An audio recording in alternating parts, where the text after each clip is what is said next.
Spring is kicked off here in Terlingua. The mesquite trees are popping.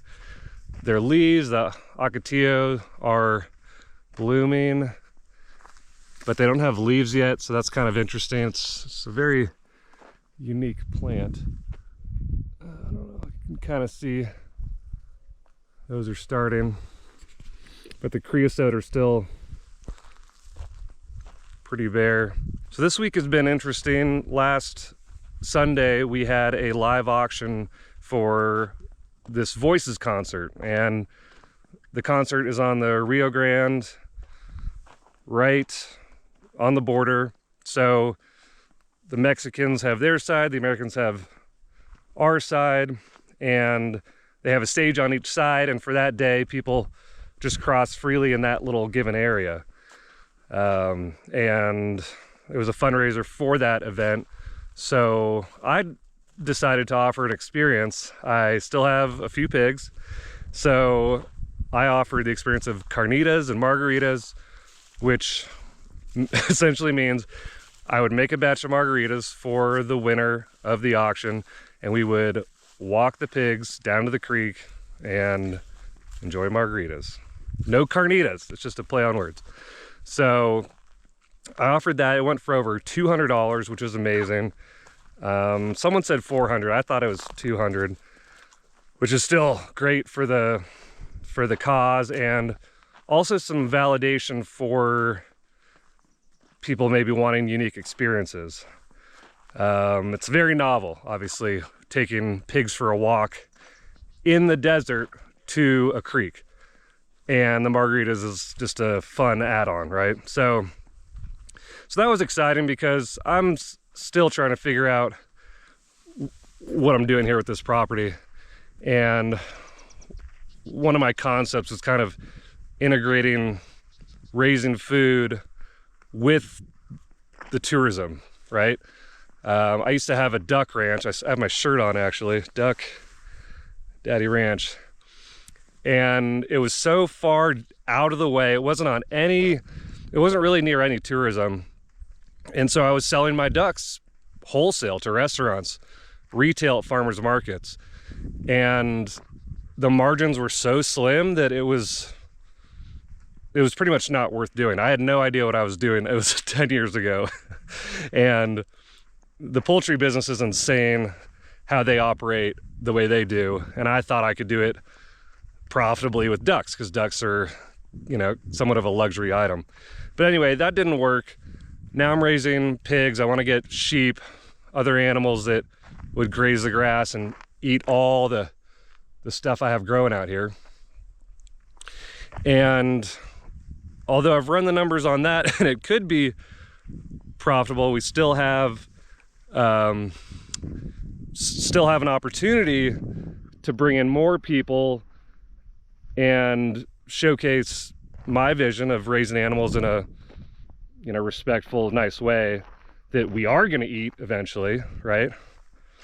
And people are not usually faced with that reality, right? You either go to a petting zoo or you buy meat at the market and you never see that animal. And I'm trying to integrate the two because I think that might be interesting to people. We'll find out. There's always got to test the hypothesis. But it's beautiful out here. My other property I didn't think was great for tourism, bringing people over, but as you can see, we got 360 views,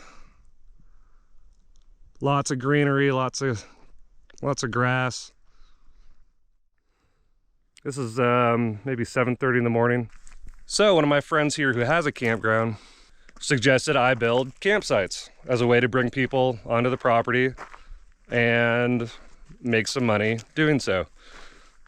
So I built a campsite where I put in 3 posts, a shade cloth, and a table and some chairs and a little fire pit. But I don't have a bathroom, so nobody booked for months. And finally, someone booked just yesterday for 5 days, starting on Monday. Well, I went back to that campsite and the pigs had rummaged through it. They had knocked over all the chairs. They had rooted all around the table, all around the campsite, so it looked like these big old mounds and holes. Not nice to camp near.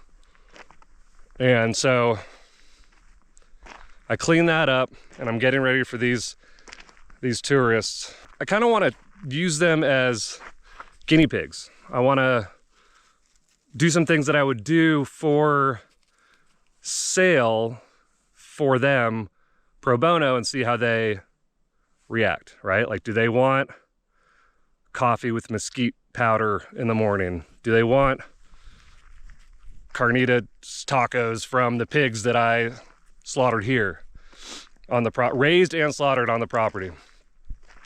So that's going to be fun. I'm looking forward to it. It's a couple from Alabama, I believe, and they're driving all the way out here to go to the park, which is awesome, and experience the beauty of Big Bend and Terlingua. So I'm a bit worried about the pigs. As you all know, they're free range. They wander all over my property, and that campsite has no guardrails, no fences, no gates. And they just rummaged through it, you know, a month or two ago. And I think it's, I don't want to, I don't want to fence my campers in, but I don't have the means to build a fence in the next 2 days to keep the pigs in. So I don't know what to do, but we're gonna figure it out like we always do out here. And I mean, maybe I should just put them on leashes and tie them up like a dog. No, I don't do that. Campsite is coming along. We got pretty much the whole area cleared that I want. I've been collecting rocks to work with the foundation. A lot of rocks, probably a few hundred. And I built this temporary shade structure, which needs a little bit of work. It was pretty windy yesterday, so normally I didn't staple this up here, but this is a 8x10 and gives some nice shade. I've got my tools, power tools out here, generator, except the generator went out, so I've been working on it. These are all my tools, so that bearing needs to be replaced. But I've been planing these boards down, getting ready for the cabin build. As you can see, they're really pretty once you plane them down. This is the edge. See, we didn't go so far on this one. Need to go maybe another 1/16, 1/8 of an inch. But I was told it was all oak, and now I'm realizing that there's some maybe cherry in there. That looks like cherry to me. I don't know if anyone can tell, but when I've purchased cherry before, and it has these these little baby knots where like a bunch of them come out, a bunch of twigs. See that? How there's like 4 or 5 little knots. So that's good and bad. I wanted all oak to build with, but having cherry to use for furniture and for trim is a really cool opportunity. But I have to dig through it all. I was noticing when I was moving these 100 boards that some were really heavy, like oak, and some were lighter. But they all kind of look the same because they're all weathered and rough cut.